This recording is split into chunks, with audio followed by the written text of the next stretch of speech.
Congolais.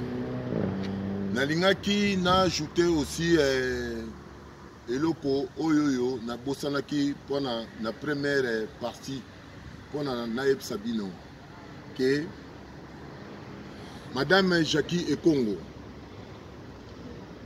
aza ko menengai vidéo aza na besoin que abotolango lupango nazo pesa intro pour na conclure makambo oyo na uti koloba yango nazali ko senga ministre de la justice, chef de l'État, première dame, Nazako Senga, Francis Kalombo, yo ozara solution. Nazali Kosenga, Sango, Bosolo, Nazali Kosenga, Monsieur Molière, Bomeka, Bokotelanga, Likambo Oyoyo. Parce que Madame Jackie Ekongo Oyo a PPRD.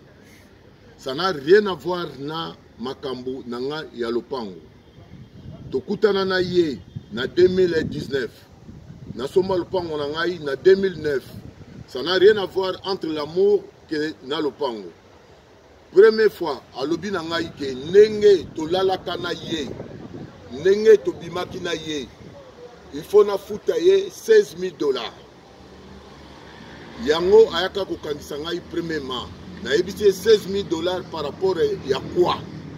Alobi na ngai $16,000 nenge zawana nenge to lalaki na ye nenge to vivaki na ye yango ayaka ko kangisa ngai.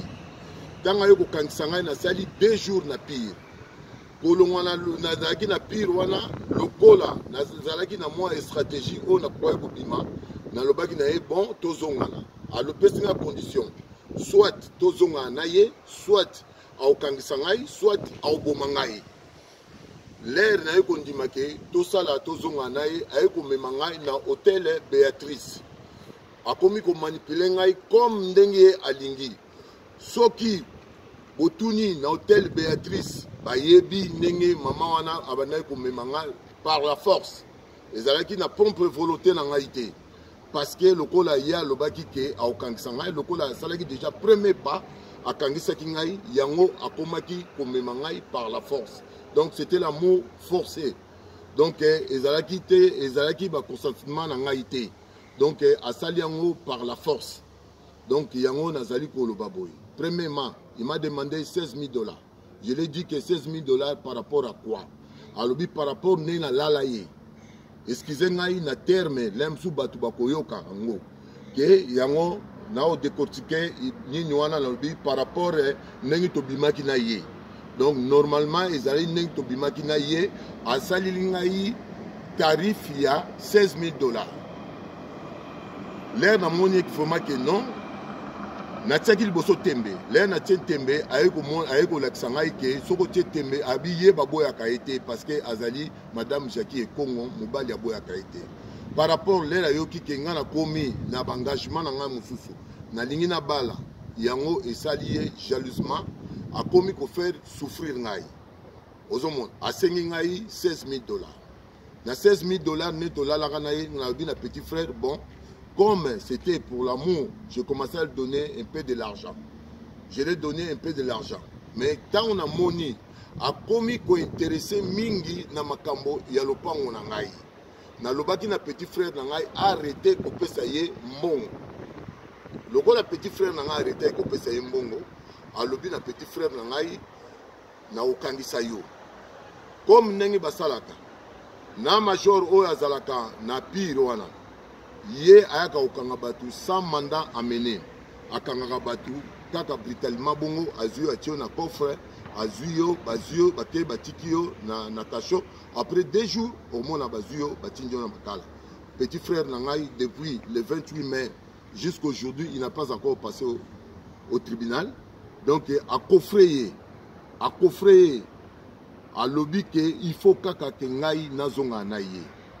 Moi j'ai commencé à lui donner l'argent pona ndenge na lala na ye yango wana amoni mbongo wana lokola ebandi kokende na kosila akomi koloba susu 16,000 te funa pesa ye $45,000 na minute oyoyo Monsieur Bam complice na ye ezali Monsieur Bam Mayingi azali procureur na Gombe yango na kosenga monsieur Bam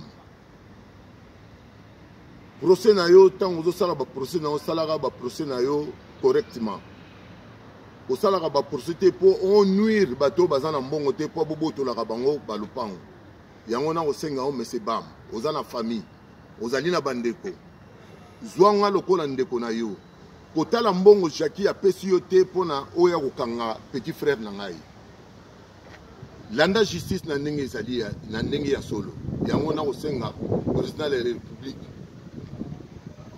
état de droit ezala état de droit eloko to kosenga kaka état de droit donc osambisa biso devant tout le monde naza eloko kaka na kosenga yango wana nazo senga soutien ya mbongo te nazo senga soutien moralement ya batu o nyoso tu bakoyoka ndenge naza kolela ndenge nga nazali awawa je peux pas retourner au Congo parce que Mama Jackie et Congo alobi nini soki na tie makolo na ngai awawa na RDC akokanga ngai soit akobomisa ngai soit akotinda ngai na prison famille na ngai ekoluka ngai ekomona ngai te boye babanda lelo soki nazwi problème parce que ngai na kozonga na RDC parce que eza mboka na ngai soki nazongi lelo soki nga na kufi muta bomi ngai Jackie e Congo na accompagnement na ye na batu na ye monsieur Bam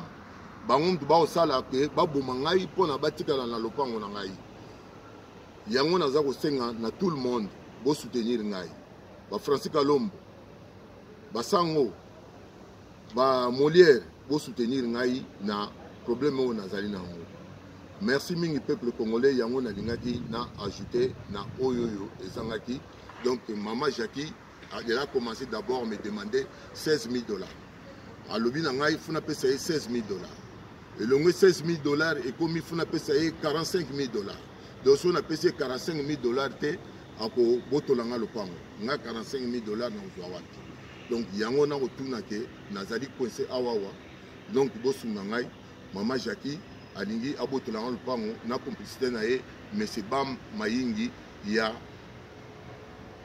Gombe azali magistrat na Gombe yende bango nde basali association na bango de malfaiteurs pona baluka babotolanga lopango merci peuple congolais pour soutenir moi.